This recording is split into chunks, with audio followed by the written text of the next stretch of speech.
Hi designers, நம்ம இன்னைக்கு பார்க்க போகிற டாபிக் என்ன அப்படின்னு பார்த்தீங்கன்னா, இந்த விண்டோ மெனு பார் தான் பார்க்க போகிறோம். இந்த விண்டோ மெனு பாரில் இருக்கிற இவ்வளோ பேனல்ஸையும் நான் இன்னைக்கு எக்ஸ்டெண்ட் பண்ண போகிறேன். இந்த பேனல்ஸ் எல்லாம் எதுக்காக யூஸ் ஆகுது அப்படின்னு பார்த்தீங்கன்னா, இந்த tool bar customization, work space customization, asset நீங்கள் எக்ஸ்போர்ட் பண்ணுறீங்க, ப்ரஷஸ்ஸு, கலர்ஸு, இது எல்லாமே. நெக்ஸ்ட் வந்து லேயர்ஸ் கஸ்டமைசேஷன், லேயர் கண்ட்ரோலு, இது எல்லாமே பார்த்தீங்க அப்படின்னா இந்த பேனல்ஸில் நம்ம பண்ணலாம். ஓகேங்களா? ஒவ்வொரு டிசைனரும் விண்டோ மெனுவில் இருக்கிற இந்த பேனல்ஸ் எல்லாமே நீங்கள் கரெக்டாக யூஸ் பண்ணீங்க அப்படின்னா, நீங்கள் ஒரு 100% ப்ரொஃபஷ்னலான டிசைனை வந்து நீங்கள் பண்ணலாம். ஓகேங்களா? First window. இப்போ இந்த விண்டோ இருக்குது பார்த்தீங்களா? இதே போலவே டூப்ளிகேட்டாக இன்னொரு விண்டோ க்ரியேட் பண்ணோம் அப்படின்னா, விண்டோஸில் போய்ட்டு நியூ விண்டோ கொடுத்தீங்க அப்படின்னா, ஒரு விண்டோ க்ரியேட் ஆகிருக்கு. அதாவது டாக்குமெண்ட் க்ரியேட் ஆகிருக்கு. அந்த டாக்குமெண்ட் பார்த்தீங்க அப்படின்னா, முன்னாடி இருக்கிற டாக்குமெண்ட்டை அப்படியே டூப்ளிகேட் எடுத்து வச்சுருக்கு. ஓகேங்களா? இதுதான் வந்து பார்த்தீங்கன்னா நியூ விண்டோ. ஓகேங்களா? 2வது வந்து பார்த்தீங்கன்னா அரேஞ்சுனா என்ன அர்த்தம் அப்படின்னா, இங்கே பாருங்கள் ஃப்ளோட்டிங் விண்டோ கொடுக்குறேன். இங்கே ஒரு ஃபைல் இருக்குது, இங்கே ஒரு ஃபைல் இருக்குது, ஃப்ளோட்டில் இருக்குது. ஓகேங்களா? நெக்ஸ்ட்டு வந்து அரேஞ்சில் போயிட்டு கன்சாலிடேட் ஆல் விண்டோஸ் கொடுத்தீங்க அப்படின்னா உங்களுக்கு நார்மலாக வந்துடும். இதுதான் வந்து அரேஞ்ச். உங்களுக்கு தேவைப்படுற இடத்துல நீங்கள் யூஸ் பண்ணிக்கலாம். இது வந்து பார்த்தீங்கன்னா உங்களுக்கு டபுளாக பிரித்து கொடுக்கும் இந்த டைல். ஓகேங்களா? நெக்ஸ்ட் ஒன் பார்த்தீங்க அப்படின்னா ஒர்க் ஸ்பேஸ்ன்றது வந்து ரொம்ப இம்பார்ட்டண்ட். ஓகேங்களா? இப்போ ஒவ்வொன்றுத்துக்கும் ஒரு டிசைன் வந்து நம்ம பேனல்ஸ் வந்து நம்ம வச்சுருக்கோம். இப்போ லேஅவுட் நீங்கள் பண்ணுறீங்க அப்படின்னா அதுக்கு ஒரு பேனல் வச்சுருப்பீங்க. பெயிண்டிங் பண்ணுறீங்க அதுக்கு ஒரு பேனல் வச்சுருக்கீங்க. ப்ரஷ் மெயினாக இருக்கும். அதுக்கேற்ற மாதிரி ஒவ்வொன்றுத்துக்கும் ஒவ்வொன்று இருக்கும். டைப்போகிராஃபினா அதாவது உங்களுக்கு வந்து டைப்பிங் சம்மந்தப்பட்டது எல்லாமே இருக்கும். இப்போ பாருங்கள், டைப்போகிராஃபி நான் பண்ணும்போது எனக்கு டைப்போகிராஃபிக்கு சம்மந்தப்பட்ட ப்ராப்பர்ட்டிஸ் எல்லாமே வரும். லேயர்ஸு, லைப்ரரிஸ்லாம் வரும். இப்போ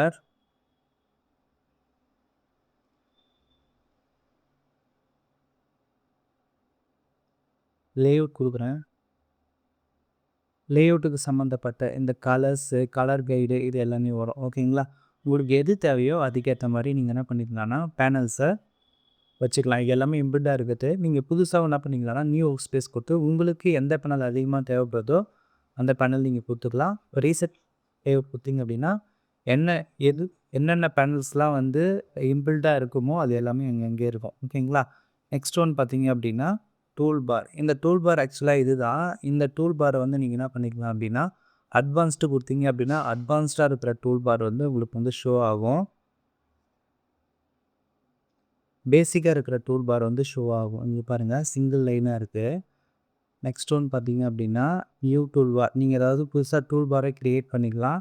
மேனேஜ் டூல் பார். அந்த டூல் பாரை நீங்கள் வந்து கஸ்டமைசேஷன் பண்ணிக்கலாம். இந்த ப்ளஸ் கொடுத்தீங்க அப்படின்னா ஏதாவது ஒரு டூலை நீங்கள் ஆட் பண்ண போகிறீங்க அப்படின்னா ஆட் ஆகும். டெலீட் கொடுத்தீங்கன்னா டெலீட் ஆகிடும். ஓகேங்களா? புதுசாக டூலை நீங்கள் ஆட் பண்ணுறதுக்கு இது யூஸ் ஆகுது. நெக்ஸ்ட் ஒன் பார்த்தீங்க அப்படின்னா கண்ட்ரோல்ன்றது வந்து என்னென்னா, நான் இதை எடுத்துட்டேன் அப்படின்னா உங்களுக்கு அந்த ஆப்ஷன் பாரே இருக்காது. ஏன்னா இந்த ஒர்க் ஸ்பேஸ் அதாவது நீங்கள் பண்ணுற டிசைனை வந்து ஆப்ஷன் பார் தான் வந்து கண்ட்ரோலே பண்ணுது. கிளிக் பண்ணிட்டீங்க அப்படின்னா இங்கே பாருங்கள், இந்த ஆப்ஷன் பார் வந்து வந்துடும். அதாவது நீங்கள் எது கிளிக் பண்ணாலும் அதுக்கேற்ற ஆப்ஷன்ஸ் வந்து இங்கே இருக்கும் பார்த்தீங்களா? அதுதான் வந்து கண்ட்ரோல்னு சொல்லுவாங்க. நெக்ஸ்ட்டு வந்து ஆர்ட் போர்ட். இந்த ஆர்ட் போர்டுன்றது எதுக்காகனா, நீங்கள் கண்டினியூவாக ஒரு டிசைன் பண்ணிட்டுருக்கீங்க, புக் டிசைன் பண்ணுறீங்க அப்படின்னா இந்த ஆர்ட் போர்டு வந்து ரொம்ப யூஸ்ஃபுல்லாக இருக்கும். நீங்கள் கஸ்டமைசேஷனும் பண்ணிக்கலாம். இங்கே பாருங்கள், இந்த ஆர்ட் போர்ட் க்ரியேட் ஆகிடுச்சு. ஜஸ்ட் இந்த ஆர்ட் போர்டை டபுள் கிளிக் பண்ணுங்கள். இந்த ப்ளஸ் மாதிரி இருக்குது இல்லைங்களா, அதை கிளிக் பண்ணுங்கள். உங்களுக்கு இந்த மாதிரி வரும். இந்த ஆர்ட் போர்டுக்கு நேமும் வச்சுக்கலாம். விண்டோன்னு சொல்லிட்டு நேம் வைக்கிறேன். இதோட சைஸை நீங்கள் சேஞ்ச் பண்ணிக்கலாம். ஓரியன்டேஷன் சேஞ்ச் பண்ணிக்கலாம். ஓகே கொடுத்தீங்க அப்படின்னா உங்களுக்கு வந்து இதுக்கான ஆர்ட் போர்டுக்கான நேம் வந்துடும். இல்லை இன்னொரு ஒர்க் ஸ்பேஸ் வேணும் அப்படின்னா ப்ளஸ் மாதிரி இருக்குது பாருங்கள், நியூ ஆர்ட் போர்டு வந்து உங்களுக்கு கிடச்சிரும். ஓகேங்களா? இதுக்கு வந்து டபுள் கிளிக் பண்ணிங்க அப்படின்னா பேஜ் 2 அப்படின்னு சொல்லிட்டு நான் கொடுக்குறேன். கொடுத்ததுக்கப்புறம் உங்களுக்கு இந்த மாதிரி வரும்.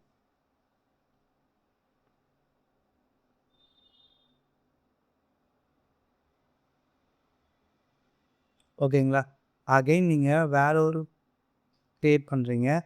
இதோட ஓரியன்டேஷனை நீங்கள் மாற்ற போகிறீங்க அப்படின்னா டபுள் கிளிக் பண்ணிவிட்டு இதோட ஓரியன்டேஷன் நான் அப்படி வச்சிடுறேன். ஓகே கொடுக்குறேன். இப்போ பாருங்கள், எனக்கு இதோட ஓரியன்டேஷன் வந்து வேறு மாதிரி வந்துடுச்சு. இப்போ நான் 3 ஆர்ட் போர்டை கிரியேட் பண்ணியிருக்கேன். இங்கே பாருங்கள் 3 ஆர்ட் போர்டு. 2 வந்து பார்த்தீங்க அப்படின்னா ஸ்ட்ரெயிட்டாக இருக்கும். 1 வந்து பார்த்தீங்க அப்படின்னா படுத்த மாதிரி இருக்கும். ஓகேங்களா? நான் ஓரியன்டேஷன் சேஞ்ச் பண்ணியிருக்கேன். இப்போ இதுக்கு ஸ்பேஸிங் கொஞ்சம் மாற்றணும் அப்படின்னா இந்த கீழே இருக்குது பாருங்கள் ரீஅரேஞ்ச் ஆல் ஆர்ட் போர்டு. இதை கிளிக் பண்ணிங்க அப்படின்னா ஸ்பேஸிங் இருக்கும். நான் ஸ்பேஸிங் வந்து ஒரு 20 வைக்கிறேன். ஸ்பேஸிங் வந்து ஒரு 20 வைக்கிறேன். 20 ஆர் 30 வைக்கிறேன். இங்கே பாருங்கள் உங்களுக்கு 30 ஸ்பேஸில் 2 வந்து பார்த்தீங்க அப்படின்னா லேண்ட்ஸ்கேப், அதாவது ஸ்ட்ரெயிட்டாக இருக்குது, வேர்ட்டிக்கலாக இருக்குது. 1 வந்து பார்த்தீங்க அப்படின்னா ஹரிசாண்டலாக இருக்குது. ஓகேங்களா? இதுதான் வந்து கஸ்டமைசேஷன். நீங்கள் உங்களுக்கு ஆர்ட் போர்டு தேவையில்லை அப்படின்னா நீங்கள் டெலீட் கொடுத்துக்கலாம். ஓகேங்களா? இதுதான் வந்து ஆர்ட் போர்டு. கண்டினியூவாக நீங்கள் ஒரு டிசைன் பண்ணுறீங்க, உங்களுக்கு தேவைப்படுது அப்படின்னா நீங்கள் ஆர்ட் போர்டை யூஸ் பண்ணிக்கலாம். நெக்ஸ்ட் ஒன்று பார்த்தீங்க அப்படின்னா அசெட் எக்ஸ்பர்ட். அசெட் எக்ஸ்பர்ட் அப்படின்னா என்னன்னு கேட்டிங்கன்னா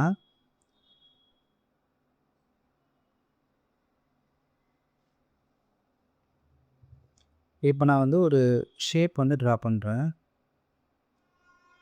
இப்போ இது செலெக்ஷனில் இருக்குது. விண்டோஸில் போயிட்டு அசெட் எக்ஸ்பர்ட்டை வந்து செக் பண்ணிடுங்க. உங்களுக்கு இந்த மாதிரி வரும். இப்போ வந்து பார்த்தீங்க அப்படின்னா எனக்கு வந்து உங்களுக்கு எத்தனை வேணுமோ அத்தனை வச்சுக்கலாம். எனக்கு வந்து ஒரே ஒரு சைஸ் மட்டும் இருந்தால் போதும். 4x சைஸில் இருந்தால் போதும். பிஎன்ஜி ஃபார்மேட்டில் இருந்தால் போதும். ஓகேங்களா?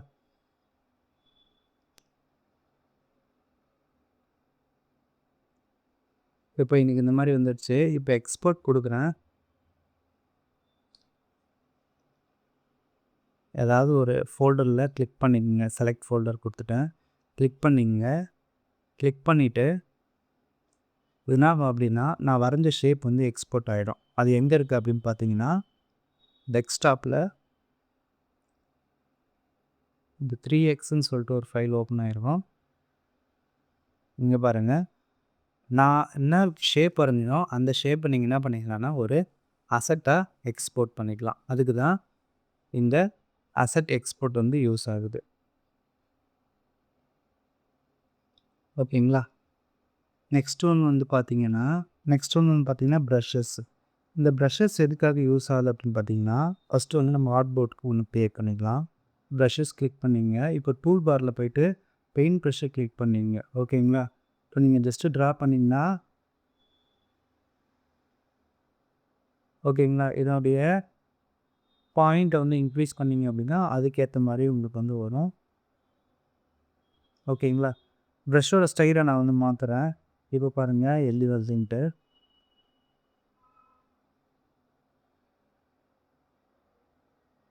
ஓகேங்களா? உங்களுக்கு தேவையான ப்ரஷஸ் வந்து நீங்கள் யூஸ் பண்ணிக்கலாம். உங்களுக்கு வேறு ஏதாவது தேவை அப்படின்னா இந்த கீழே இருக்குது பாருங்கள் சேவ் ப்ரஷஸ், இதில் போயிட்டு நீங்கள் எது தேவையோ அதை நீங்கள் கிளிக் பண்ணிக்கலாம். இப்போ எனக்கு வந்து இந்த ஆரோ மார்க் தேவைப்படுது அப்படின்னா ஜஸ்ட்டு ட்ரா பண்ணாலே போதும், எனக்கு ஆரோ மார்க் மாதிரி வந்துடும். உங்களுக்கு எது தேவையோ அதை யூஸ் பண்ணிக்கலாம். ஓகேங்களா? இந்த இடத்துல நிறைய உங்களுக்கு இருக்கும். எது தேவையோ அதை யூஸ் பண்ணிவிட்டு டாட்டட் மாதிரி உங்களுக்கு வந்து கிடைக்கும். ஓகேங்களா? இது வந்து பார்த்தீங்க அப்படின்னா ப்ரஷஸ்ஸு. நெக்ஸ்ட் ஒன்று பார்த்தீங்க அப்படின்னா கலர்ஸு. இந்த கலர்ஸ் எதுக்காக யூஸ் ஆகுது? இப்போ நீங்கள் ஏதாவது ஒன்று ட்ரா பண்ணுறீங்க, ஒரு ஷேப் ட்ரா பண்ணுறீங்க, அந்த ஷேப்புக்கு கலர்ஸ் கொடுக்குறீங்க அப்படின்னா இதுலேருந்து நீங்கள் பிக் பண்ணிக்கலாம். இங்கே பாருங்கள், ஒரு ஷேப் ஒன்று ட்ரா பண்ணிங்க, இல்லை ஏதாவது ஒன்று கொடுத்துங்க. இந்த இடத்துல நீங்கள் போய்ட்டு என்ன பண்ணிக்கலாம்னா கலரை வந்து சேஞ்ச் பண்ணிக்கலாம். இதுக்கு தான் வந்து இந்த கலர்ஸ் வந்து யூஸ் ஆகுது. கலர்ஸ் பேனல் வந்து யூஸ் ஆகுது. ஓகேங்களா? இது பேனலாக இருக்குது. இந்த இடத்துல ஆப்ஷன் பாரில் இருக்கும். இது பேனலாக நீங்கள் வந்து கலர் சேஞ்ச் பண்ணிக்கலாம். நெக்ஸ்ட் ஒன் பார்த்தீங்க அப்படின்னா கலர் கைடு. கலர் கைடுன்றது வந்து உங்களுக்கு மோனோகிராஃபிக் ஸ்டைலில் உங்களுக்கு வந்து கலர் கைடு வந்து உங்களுக்கு கொடுத்துருப்பாங்க. இங்கே பாருங்கள், அதனுடைய ஷேட்ஸ் எல்லாமே இருக்குது. இப்போ 4-5 ரெக்டாங்குலர் நீங்கள் போடுறீங்க, அதே ஷேப்பில் இல்லை நீங்கள் ஏதாவது போஸ்டர் டிசைன் போடுறீங்க, அதனுடைய ஷேட்ஸ்லேயே நீங்கள் டிசைன் கம்ப்ளீட் பண்ணணும் அப்படின்னா உங்களுக்கு கலர் கைடு வந்து ரொம்ப யூஸ்ஃபுல்லாக இருக்கும். அதனுடைய ஷேட்ஸ் அப்படியே வரும். ஓகேங்களா? நெக்ஸ்ட் ஒன் பார்த்தீங்க அப்படின்னா டாக்குமெண்ட் இன்ஃபோ. டாக்குமெண்ட் இன்ஃபோன்றது வந்து இந்த டாக்குமெண்ட்டில் என்ன டாக்குமெண்ட் யூஸ் பண்ணுறீங்க, டாக்குமெண்ட்டோட நேமு, என்ன கலர், சிஎம்ஒய்கே கலரா, கலர் ப்ரொஃபைலு, யூனிட் வந்து மில்லிமீட்டரில் கொடுத்துருக்கீங்க. டைமென்ஷன்ஸ் இது எல்லாமே பார்த்தீங்கன்னா உங்களுக்கு டாக்குமெண்ட் இன்ஃபோவில் வந்து காமிக்கும். ஓகேங்களா? இது என்ன கலர்ஸ் யூஸ் பண்ணிருக்கீங்க, சைஸ், டாக்குமெண்ட்டோட சைஸ் இது எல்லாமே உங்களுக்கு இந்த டாக்குமெண்ட் இன்ஃபோவில் கிடைக்கும்.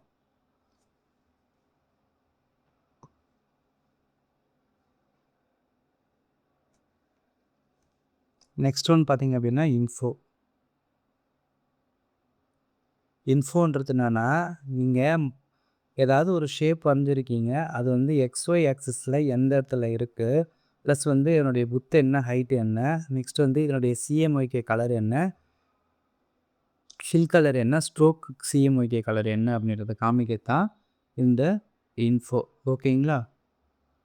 நெக்ஸ்ட் ஒன் பார்த்தீங்க அப்படின்னா லேயர்ஸ் வந்து ரொம்ப இம்பார்ட்டண்ட்டு. நீங்கள் ஃபோட்டோஷாப்லேயுமே லேயர்ஸ் வந்து பார்த்துருந்துருப்பீங்க. அதே போல் தான் இங்கேயும் லேயர்ஸு. ஓகேங்களா? இப்போ வந்து என்னென்ன லேயர்ஸ்லாம் நான் யூஸ் பண்ணியிருக்கேன்றது இங்கே வரும். அதை நீங்கள் ஐ ஆனும் பண்ணிக்கலாம். ஓகேங்களா? எது தேவை எது தேவையில்லைன்றத இங்கே நீங்கள் சூஸ் பண்ணிக்கலாம். கலரும் சேஞ்ச் பண்ணிக்கலாம். நீங்கள் எது செலக்ட் பண்ணுறீங்களோ அந்த லேயர்ஸ் வந்து ஹைலைட் ஆகும். இப்போ நீங்கள் புதுசாக ஒரு லேயரை போட போகிறீங்க அப்படின்னா இங்கே பாருங்கள்.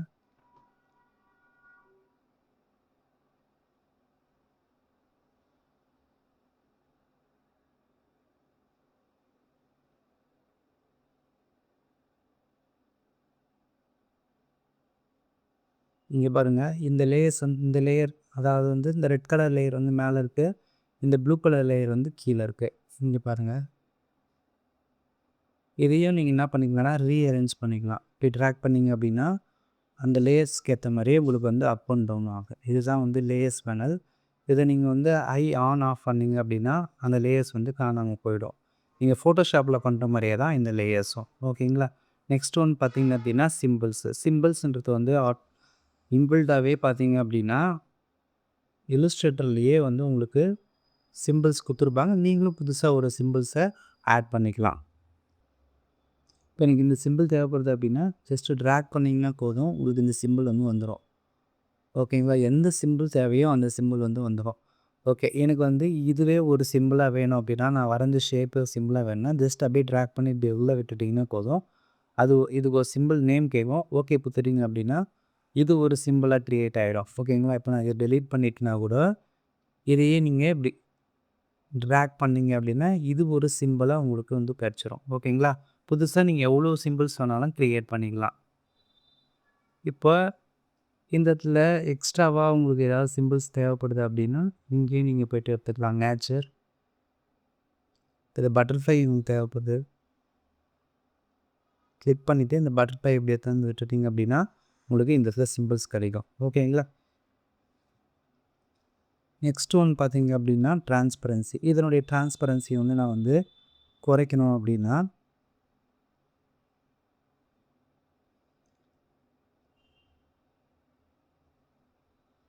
இங்கே பாருங்கள், என்னுடைய டிரான்ஸ்பரன்சி வந்து குறைஞ்சிருக்கு. ஓகேங்களா? இது 100லேருந்து 0 வரைக்கும் இருக்கும். நீங்கள் உங்களுக்கு ஏற்ற மாதிரி நீங்கள் யூஸ் பண்ணிக்கலாம். அதேமாரி இதை நீங்கள் பிளெண்டிங்கும் பண்ணிக்கலாம். ப்ரஷ் லைப்ரரி, இந்த இடத்துல உங்களுக்கு எது தேவையோ அதுக்கேற்ற மாதிரி நீங்கள் ஆல்ரெடி ப்ரஷ்ஷு சொன்னோம் பார்த்தீங்களா, அதே தான். இங்கே பாருங்கள், இது எல்லாமே வந்து ப்ரஷ் லைப்ரரி. எது தேவையோ அதை கிளிக் பண்ணிங்க ஜஸ்ட்டு ட்ராக் பண்ணிங்கன்னா போதும்.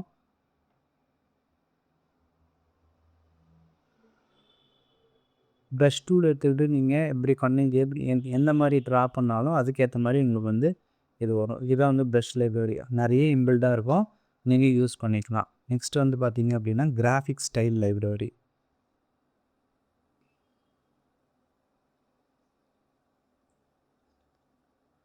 ஆர்டிஸ்ட் எஃபெக்ட்னு சொல்லிட்டு ஒன்று நான் கொடுக்குறேன்.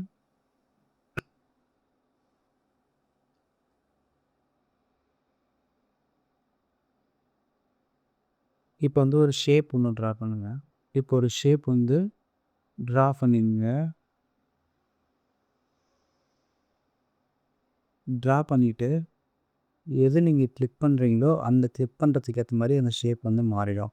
இதுதான் வந்து பார்த்தீங்க அப்படின்னா கிராஃபிக் ஸ்டைல் லைப்ரரி. ஓகேங்களா? உங்களுக்கு எது தேவையோ நீங்கள் அதை யூஸ் பண்ணிக்கலாம். நெக்ஸ்ட் ஒன் பார்த்தீங்கன்னா ஸ்வாட்சஸ் லைப்ரரி. ஸ்வாட்சஸ் லைப்ரரி வந்து உங்களுக்கு கலர்ஸ் வந்து ஃபுட்டுக்கு வந்து நான் கொடுக்குறேன், ஃப்ரூட்டு கொடுக்குறேன்னு வச்சுக்கங்க. இந்த மாதிரி உங்களுக்கு வந்து கண்டினியூவாக இருக்கும். இப்போ நீங்கள் வந்து ஒரு கிரேடியன்ட் யூஸ் பண்ணுறீங்கன்னு வச்சுக்கோங்க. இப்படி யூஸ் பண்ணிவிட்டு இப்போ இந்த மாதிரி கிரேடியன்ட் யூஸ் பண்ணுறீங்க. உங்களுக்கு வந்து இதில் 4 கலர் இருக்கா? இப்போ இங்கே ஒன்று கிளிக் பண்ணிங்க, இங்கே ஒரு பாயிண்ட்டை கிளிக் பண்ணிங்க, இங்கே ஒரு பாயிண்ட்டை கிளிக் பண்ணிங்க.